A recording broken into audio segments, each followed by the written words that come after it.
সেই মরণ একটা পশুর মৃত্যুর চেয়ে বেশি কিছু নয়। তুমি যদি ব্যবসা করতে গিয়ে মরো, তোমার সেই মরণ একটা স্বাভাবিক মৃত্যু। তুমি যদি রোড অ্যাক্সিডেন্টে মারা যাও, সেটা একটা স্বাভাবিক মৃত্যু।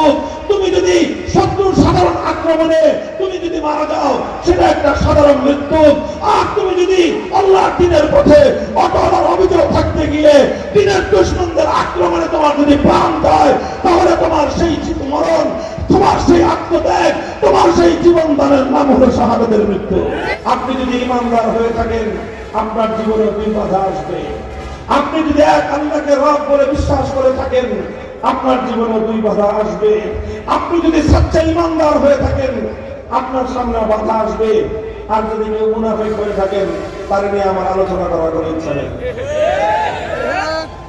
কেউ যদি মুনাফিক হয়ে থাকেন, তাহলে আপনার সাথে আমার কোনো আলোচনাও নাই, আপনাকে নিয়ে আমার আলোচনার আপনি কোনো টপিকও না। আর যারা ইমানের উপর অটল এবং অবিচল থাকবেন, কয়টা বাধা আসবে? চিন্তা করবেন, কয়টা বাধা? আহাসিবান নাস আন ইউতরাকু আন ইয়াকুলু আমান্না ওয়া হুম লা ইফতানুন। আল্লাহর কোরআন বলছে, মানুষকে মনে করেছে এক আল্লাহকে তারা রব বলে ঘোষণা করবে, অথচ তাদের জীবনে কোনো বাধা আসবে না, তাদের জীবনে কোনো বিন্দাচার আসবে না, তাদের জীবনে কোনো প্রতিকূলতা আসবে না। এটা কোশ্চিন কালেও হতে পারে না, এটা কোশ্চিন কালেও হতে পারে না। যেমনি ভাবে সূর্য উঠবে, আলো ফুটবেই, ঠিক তেমনি ভাবে তোমার ঈমান যদি সচ্চা হয়, তাহলে তোমাকে তোমার ঈমানের পরীক্ষা দিতেই হবে। রুবুবিয়্যাত, আল্লাহকে রব বলার পরে কয় ধরনের বাধা আসবে? প্রথম বাধা আসবে হলো ওয়ালা ইয়াখাফুনা ফিল্লাহি লাওমাতা লাইম। প্রথম বাধা আসবে লোভ লালসার বাধা। কিসের বাধা? লোভ লালসার বাধা, স্বার্থের বাধা। ও দুনিয়ার মানুষ, তোমাকে তোমার ঈমানের পথ থেকে সরিয়ে দেওয়ার জন্য, এক আল্লাহর রুবুবিয়্যাতের এই ঘোষণা থেকে তোমাকে বিচ্যুত করে দেওয়ার জন্য, তোমাকে তোমার ঈমানের অটল জায়গা থেকে সরিয়ে দেওয়ার জন্য তোমাকে লোভ দেখানো হবে। কখনো টাকার লোভ, কখনো ক্ষমতার লোভ, কখনো চাকরির লোভ, কখনো পদ পদবীর লোভ। নানা রকম লোভ লালসার মাধ্যমে আল্লাহর দুশমনেরা, ইবলিস এবং তার যারা জামানদারা, হিজবুশ শাইতান, ইবলিসের দলের লোকেরা তোমার ঈমানকে কিনে নেওয়ার চেষ্টা করবে। প্রথম বাধা আসবে কিসের? জোরে বলেন, কিসের? লোভ আসবে, লালসা আসবে, প্রস্তাব আসবে। কখনো টাকার বস্তার প্রস্তাব আসবে, কখনো তোমাকে লক্ষ কোটি টাকা দেওয়ার অফার করা হবে, কখনো তোমার সামনে পদ পদবি দেওয়া হবে, কখনো তোমার সামনে দুনিয়ার স্বার্থে দাবি মেরে দেওয়া হবে। দুনিয়ার সব স্বার্থ থাকবে তোমার এক পাল্লায়, আরেক পাল্লায় থাকবে তোমার সচ্চা ঈমান। তখন পরীক্ষা হবে, তোমার কাছে দুনিয়ার স্বার্থের মূল্য বেশি না তোমার ঈমানের মূল্য বেশি। এই বাধা আসবে প্রথম। স্বার্থ দিয়ে তোমার ঈমানকে কিনে নেওয়ার চেষ্টা করা হবে। যদি তুমি এই বাধা অতিক্রম করতে পারো, স্বার্থের সামনে যদি তোমার ঈমানকে তুমি বিক্রি না করে দাও, বরং স্বার্থকে লাঠি মেরে তুমি যদি তোমার ঈমানের পথে, তুমি যদি তোমার আল্লাহকে একমাত্র বিধানটাকে মেনে নেওয়ার পর সেই আল্লাহর পথে তুমি যদি পাহাড়ের মতো অটল আর অবিচল থাকতে পারো, তখন তোমার সামনে আসবে দ্বিতীয় বাধা। কয় নম্বর বাধা? দ্বিতীয় নম্বর বাধা। দ্বিতীয় নম্বর বাধাটা কি? দ্বিতীয় নম্বর বাধার নাম হলো তোমাকে ভয় ভীতি দেখানো হবে। কিসের বাধা? যদি বলেন কিসের বাধা? তোমাকে ভয় ভীতি দেখানো হবে। কখনো তোমাকে জেলে পুরে রাখবার ভয় ভীতি দেখানো হবে, কখনো তোমাকে গুম করে ফেলবার ভয় ভীতি দেখানো হবে, কখনো তোমাকে ক্রস ফায়ার দেওয়ার ভয় ভীতি দেখানো হবে, কখনো তোমাকে রিমান্ডে নিয়ে অকথ্য নির্যাতন করবার ভয় ভীতি দেখানো হবে, এমনকি কখনো তোমাকে নির্মমভাবে হত্যা করবার ভয় ভীতি তোমার সামনে আসতে পারে। ও ঈমানদার, যারা পাক্কা সচ্চা অটুট এবং অবিচল ঈমানের অধিকারী হবে, তাদের জীবনে প্রথমে লোভ লালসা স্বার্থের বাধা আসবে। ওই বাধা ডিঙাতে পারলেই দ্বিতীয় পর্যায়ে চূড়ান্ত বাধাটা আসবে, তাদের সামনে জীবনের ভয় ভীতি আসবে। তুমি যখন এই ভয় ভীতির সামনে সারেন্ডার করে ফেলবে, মনে রেখো তোমার ঈমান ভয়ের সামনে আত্মসমর্পণ করলো। আর যদি তুমি তখন সচ্চা ঈমানদার হয়ে থাকো, সমস্ত ভয় ভীতিকে উপেক্ষা করে, সিনা টান করে, বুক টান করে এক আল্লাহর পথে আবু সাঈদের মতো অবিচল থাকতে পারো, তারপরেই তোমার আসবে চূড়ান্ত বিজয়ের মুহূর্ত।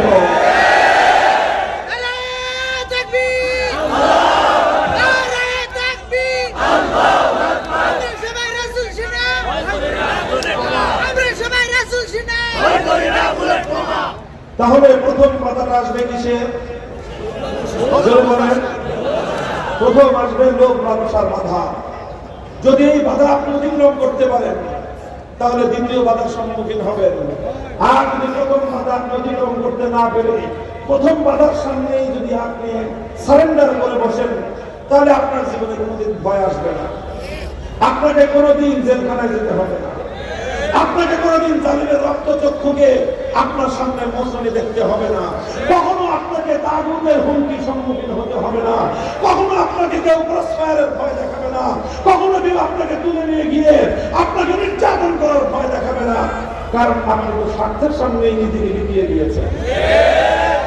আর যদি আপনি স্বার্থের সামনে নিজেকে বিকিয়ে না দেন, আর যদি আপনি লোভ লালসার সামনে নিজেকে বিকিয়ে না দিয়ে ঈমানের পথে অটল আর অবিচল থাকতে পারেন, তখন অবশ্যই আপনার সামনে দ্বিতীয় বাধা আসবেই, আসবেই, আসতেই হবে।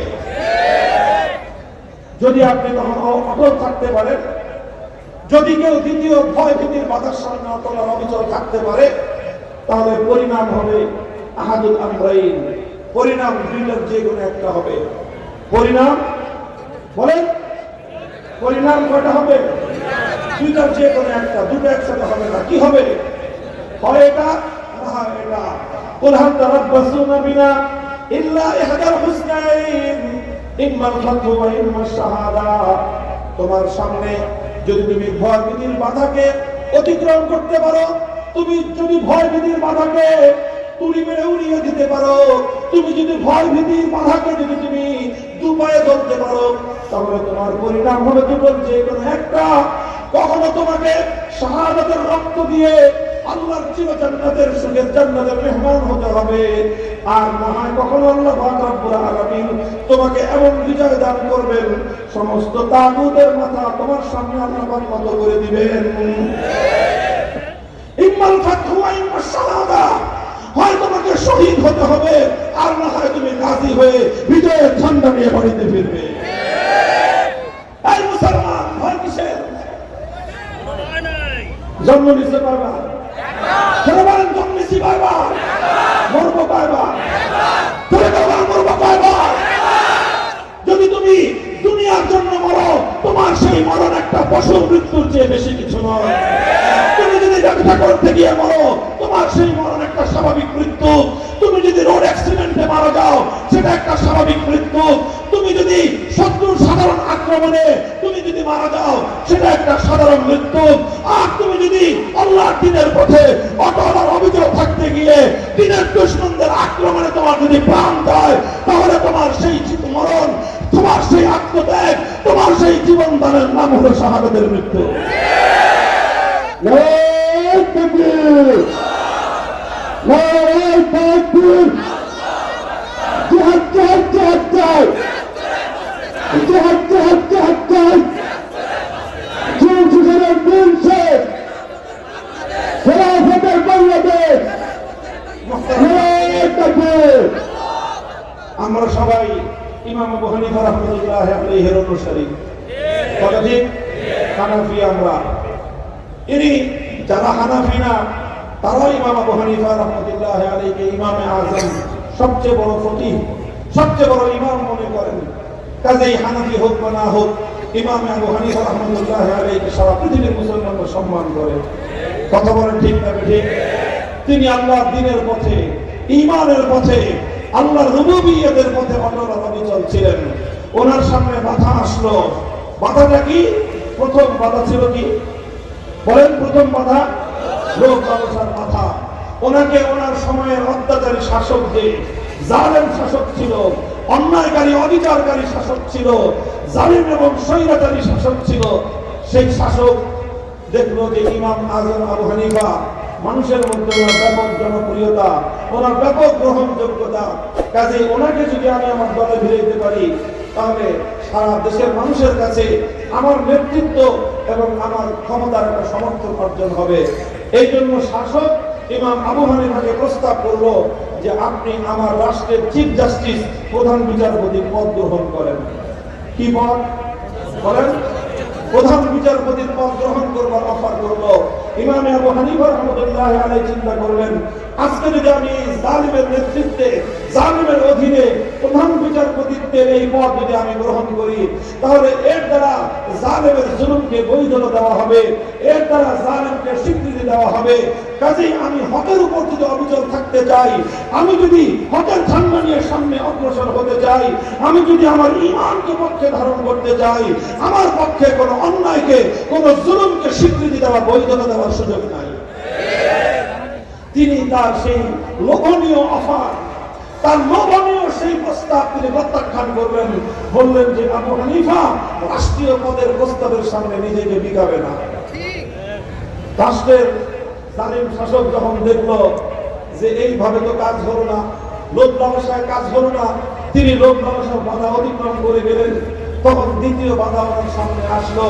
জালিম নির্দেশ জারি করলো যে নোমান ইবনে সাবিতকে বন্দী করে কারাগারে নিয়ে আসো।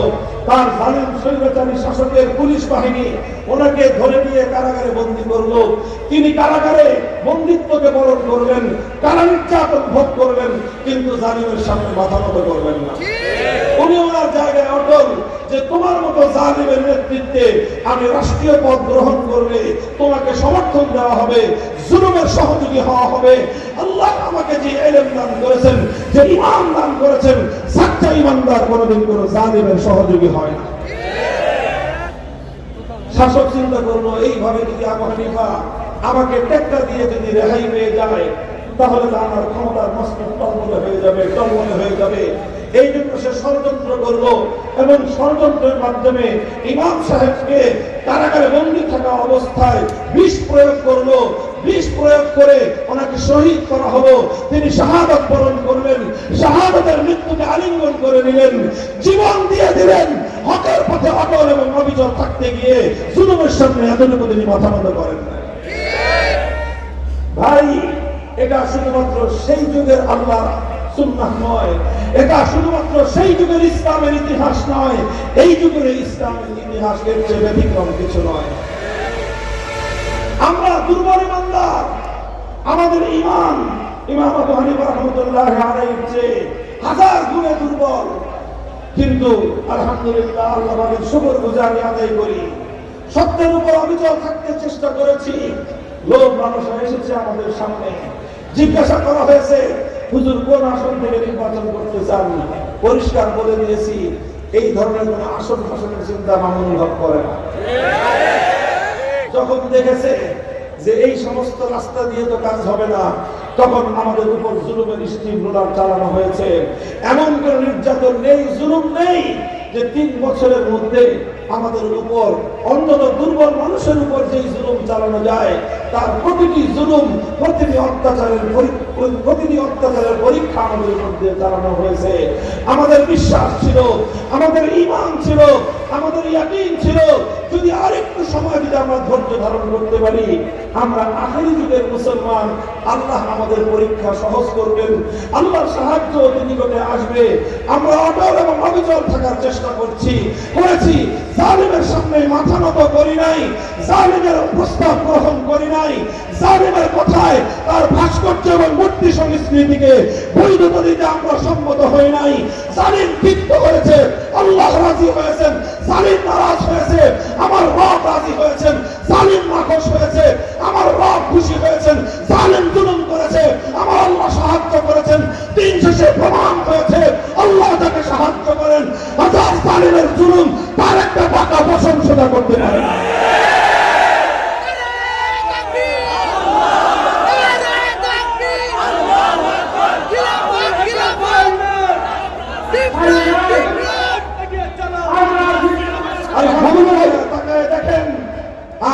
বাংলাদেশ আমি বলেছিলাম, বাংলাদেশের বিপ্লব গভীরভাবে লক্ষ্য করলে বুঝবেন যে এই বিপ্লবটা হলো আগামী দিনের ইসলামী বিপ্লবের পূর্বাভাস। 5ই আগস্ট বিপ্লব হলো।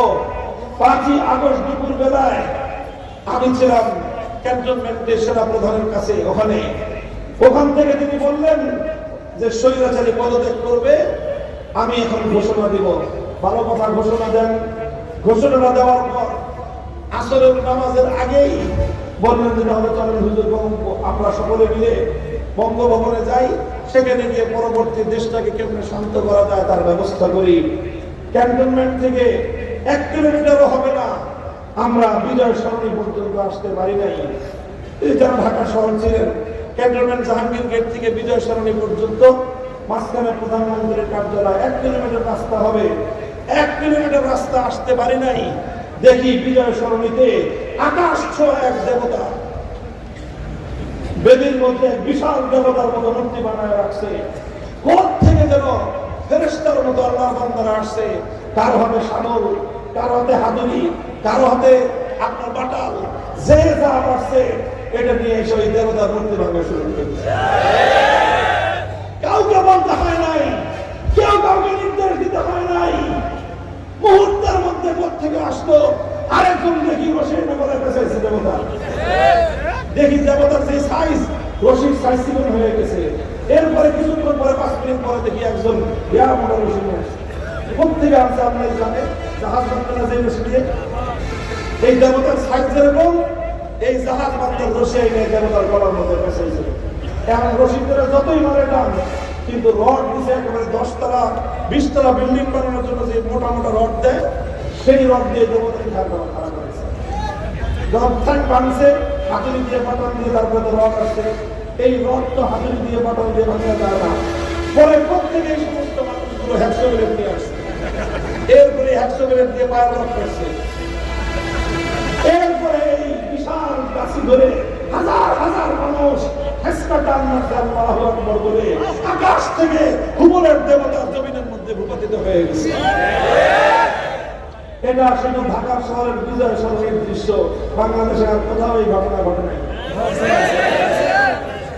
বাংলাদেশের 5ই আগস্টের সূর্য অস্তমিত হওয়ার আগেই গোটা বাংলাদেশ থেকে সমস্ত মূর্তি সংস্কৃতি বুড়িগঙ্গায় ভেসে গেছে।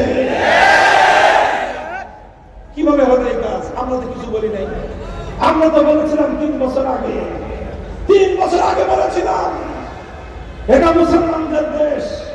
হিন্দুরা তাদের মন্দিরে মূর্তি বানায়, সেটা হিন্দুদের ব্যাপার। কিন্তু মুসলমানদের জনপদে, মুসলমানদের সমাজে, মুসলমানদের রাষ্ট্রীয় স্থাপনাগুলোতে কারো মূর্তি বানায় মসজিদের নগরটাকে মূর্তির নগরের পরিচয় দিবেন, মুসলমানরা বেঁচে থাকতে আমরা বরদাস্ত করবো না। আমার কথাটা ভালো লাগে নাই, খুব টেনশন নিয়ে আমার উপরে। আমরা বললাম যে মানুষটা মারা গেছে, যে মানুষটা মারা গেছে সে নিজেকে মুসলমান বলে পরিচয় দিতে হবে।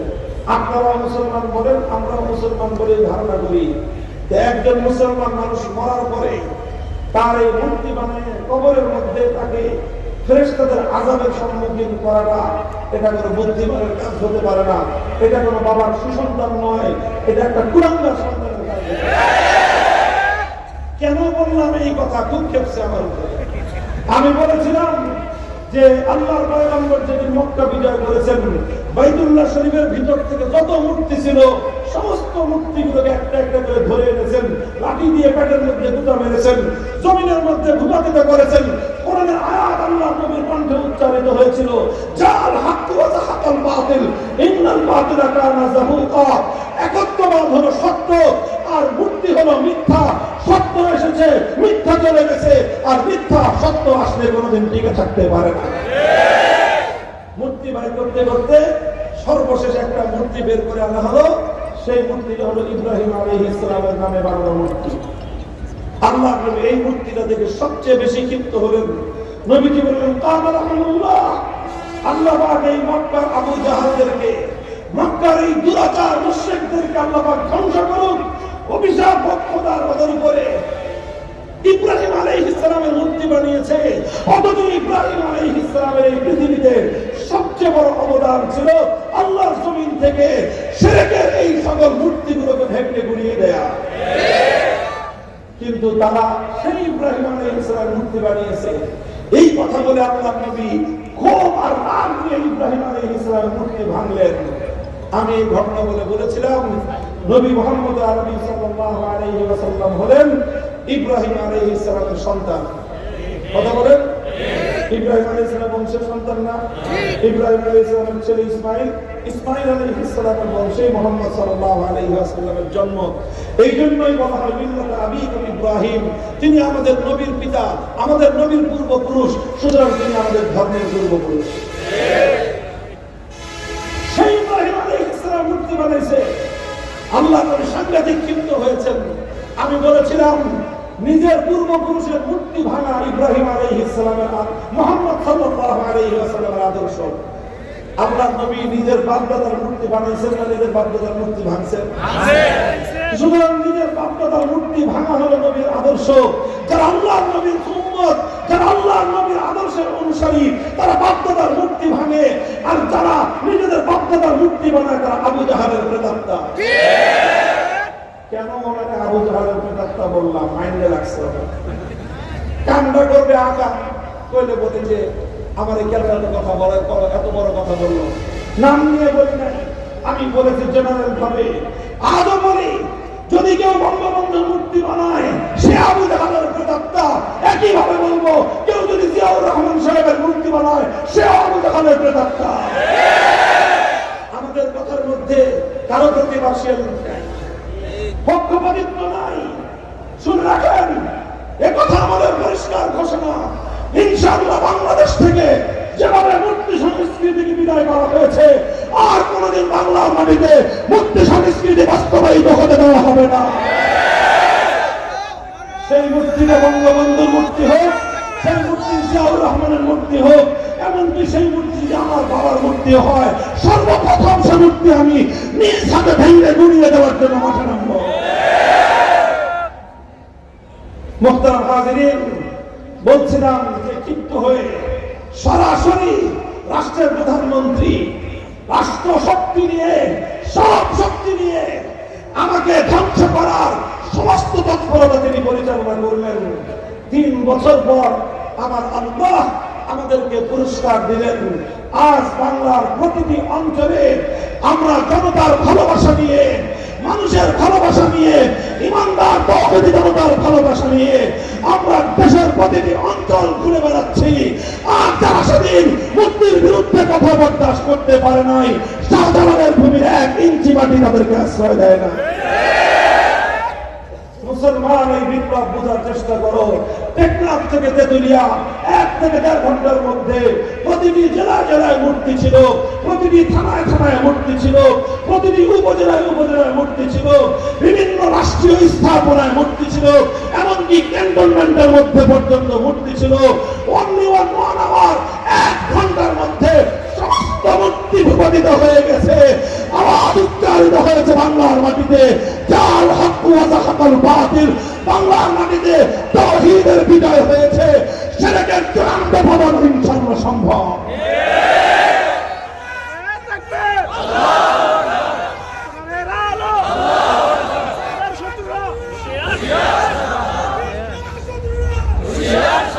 থাকবেন যে পথে ইনশাআল্লাহ। বিপ্লব আসছে, ইসলামের বিপ্লব। সে বিপ্লবের সৈনিক হবেন ইনশাআল্লাহ।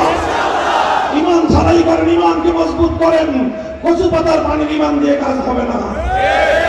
পাহাড়ের মতো অটল এবং অবিচল ইমানকে অর্জন করুন। বুকের মধ্যে সাহস সঞ্চিত করুন। ইনশাআল্লাহ আপনি যদি হকের উপর অটল থাকেন, সাহায্য করবেন কে? চিন্তা করবেন, সাহায্য করবেন কে? আল্লাহ যখন সাহায্য করেন, সামান্য ছোট্ট ছোট্ট নাবালেগ কিছু মাসুম স্কুল কলেজের ছাত্রদের মাধ্যমে দর্দণ্ড প্রতাপশালী রাষ্ট্রনায়ক 16 বছরের স্বৈরাচারীকে আমার আল্লাহ দুপুরের 12 পদের খানা রেখে শত্রুর দেশে, নিজের দেশ ছেড়ে নিজের প্রভুর দেশে পালিয়ে যেতে আমার আল্লাহ বাধ্য করে।